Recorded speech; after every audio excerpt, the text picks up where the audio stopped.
Hello students, welcome back to my channel UP board English stream. Students, आइए आज को आपको स्टडी कराते हैं 11th class CBSE and UP board का फर्स्ट पोएम का सेंट्रल आइडिया। तो first poem a photograph composed by Shirley Toulson, इसका आपको सेंट्रल आइडिया स्टडी कराते हैं।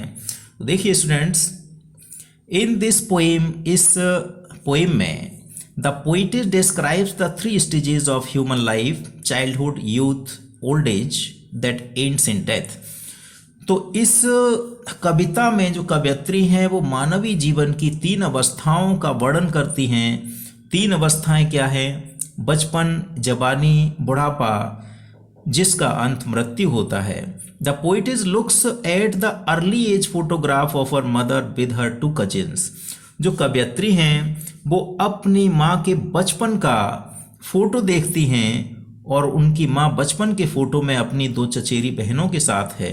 तो उस फोटो को कवयित्री देखती हैं। She is reminded of the sweet memories and laughter of her dead mother. तो फोटो देखने के बाद कवयित्री को अपनी माँ की मधुर यादगारें और अपनी माँ की जो मुस्कान थी, हंसी थी, वो उनको याद आ जाती है। फोटो उनको उनकी माँ की, उनकी मृत माँ की हंसी याद दिला देता है, उनकी यादगारें याद दिला देता है। She become sad at the loss of her mother.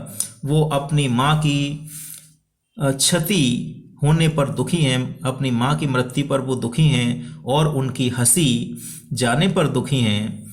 That has become a thing of the past for the poet. तो पोइटेस दुखी हैं अपनी माँ को खोकर, अपनी माँ की हंसी को खोकर, और उनकी माँ की हंसी जो है वो एक गुजरे हुए ज़माने की बात हो चुकी है पोइटेस के लिए। Time affects mortar things like the photograph and poetess mother. जो समय है वो नासवान चीज़ों को प्रभावित करता है, नासवान चीज़ों पर समय का असर होता है। जिस प्रकार से नासवान चीज़ फोटो है और जो मानव होता है जिस प्रकार से कवयित्री की माँ है, तो इस तरह की नासवान चीज़ों का समय प्रभावित करता है। So with the passing of time the painful memories of a dead mother will become dull and grow faint. इसलिए समय के गुजरने के साथ कवयित्री के मन में जो अपनी मृत माँ की पीड़ा देने वाली यादगारें हैं, वे भी समय के साथ धीरे धीरे समय के साथ डल हो जाएंगी, मंद पड़ जाएंगी और उनका असर कम हो जाएगा, उनका प्रभाव कम हो जाएगा, वो फेंट हो जाएंगी। मीन्स टू से समय के साथ कवयित्री के मन में अपनी माँ की जो पीड़ा देने वाली यादगारें हैं वो भी समय के साथ मंद पड़ जाएंगी, डल पड़ जाएंगी।